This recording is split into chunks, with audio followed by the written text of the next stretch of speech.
Students, today we are starting a new chapter in from your biology. The name of the chapter is Diversity in the Living World. The biological world is enormously diverse. It is full of various kind of living beings. There are so many varieties of living organisms that it would be almost impossible to study them all in a lifetime. There has to be an systematic approach that enables us to get an idea of a group of organisms by studying a particular type. This calls for a systematic arrangement of organisms on the basis of their similarities and dissimilarities. So, the systematic arrangement of organisms on the basis of their relatedness is called taxonomy. As defined by Ernst Mayr, taxonomy is the theory and practice of classifying organisms. The study of taxonomy gives an idea of the range of diversity of organisms and also throws light on their relatedness. This chapter deals with the systematic arrangement of living beings, also called classification, and the diversity of life forms is called the biodiversity. Now, there are lots of advantages of classification. For example, the various kinds of books that are kept in a library, those books are kept surely with some systematic classification, and that classification, which is systematic, enables the librarian to take out a required book within no time. She do not search blindly.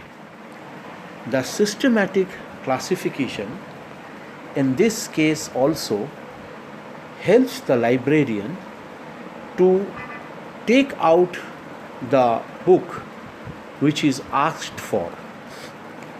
In the same way, some system of classification is maintained in a medicine shop also, and that classification of varieties of medicine in a medicine shop also enables the shopkeeper to take out the respective medicines at proper moment, proper time for the customers, for the patients. So, let us see how classification helps us in details. The aim of classification is to identify and arrange organisms in such a manner that they fall into natural groups. organisms are classified on the basis of the most obvious characters. Those with similar characters are placed in a group. Then groups with some common features are placed in still larger groups, and so on until the top of the taxonomic ladder is reached. Thus, classification helps to establish a hierarchy of groups of organisms on the basis of their common features. So, students, let us note down the various ways by which classification is helping us. First point, classification makes the systematic study of the wide variety of organisms easier. So, systematic study is helping us to have the proper observation of this wide variety of organisms which are present over this earth surface in most easy manner. Point number 2, classification gives us a clear picture of all organisms and the way they are related to each other. Third point, classification provides a base, a platform for different branches of biology. For instance, it helps to map the distribution of flora and fauna in different parts of the world. A subject known as biogeography. It is also useful in the study of ecology, which deals with the interrelation between organisms and their relation with the environment. Fourthly, the fourth point about advantage of classification is taxonomy also provides the foundation for advancement in those branches of science which are directly useful to us, as for example medicine and agriculture. Being able to identify a disease causing organism or an agent which spreads it, for example, is always a help in finding ways of fighting against those diseases. So, these are the 4 points which are the, you can say, advantages that we get due to classification. Now, we'll study about the very introduction of taxonomy. Who introduced taxonomy? Carolus Linnaeus, a Swedish botanist, is considered as the father of taxonomy. He formulated a method of naming organisms called the binomial system of nomenclature. In this system, each type of organism has two Latin names, one for its genus and the other for its species. Thus, all frogs have the genus name Rana, and the Indian bullfrog has the species name Trigana. So, the bullfrog is also called Rana trigana. Linnaeus also introduced a sequence of groups of organisms or a way of classifying them. All organisms were divided into kingdoms. The kingdoms were divided into phyla, singular form phylum. The phyla into classes, and the classes into orders. Then came family, followed by genus and species. Individuals of a species bear the closest resemblance to each other. The species within a genus have many common features. The genera of one family are more closely linked than those of another family, and so on.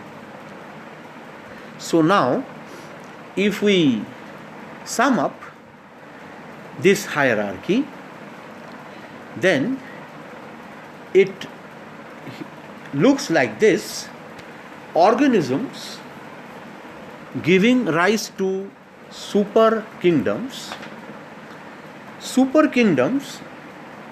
giving rise to kingdoms, kingdoms followed by phyla, phyla followed by classes, classes followed by orders, orders followed by families, families followed by genera, and finally genera giving rise to the species.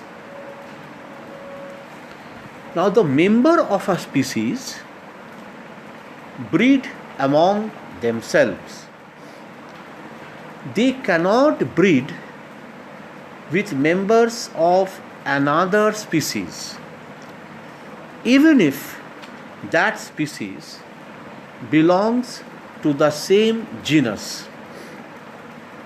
Thus, the species is the most basic unit of classification. It is also the basic unit of evolution. This is why modern taxonomy tries to see that the scheme of classification follows the evolutionary history. remember that the species which exist today have evolved from the first organism which appeared some 3.5 billion years ago, and also that during the course of evolution many species have been lost or have become extinct. So, dear students, today then we have studied about the very concept of classification. I tried my level best to make you understand about what is classification and the various ways by which classification is helping us. We have given you 4 points regarding how classification helps us. We have given you some examples also, like from that of librarians or of a medical shop. After that, we have studied about taxonomy, who introduced taxonomy, who is considered as the father of taxonomy. Then we have studied about the binomial system of nomenclature. Next, we have studied about the way in which the kingdoms of living organisms are divided. We have tried to explain you the way in which this hierarchy is organized, and so I think this is the end of discussion for today. In the very next discussion, we will start about the basis of classification, and we will also discuss there about the various way, the parameters based on which we are classifying living organisms, and after that we will enter into the systematic classification, and also we will discuss about evolution. We will discuss about the contribution of Charles Darwin and about the very origin of species formulated by him. So in this way we will continue our discussion. For today, I think we have discussed a lot. So very next day again we will continue our discussion. So till then, goodbye, stay safe, thank you.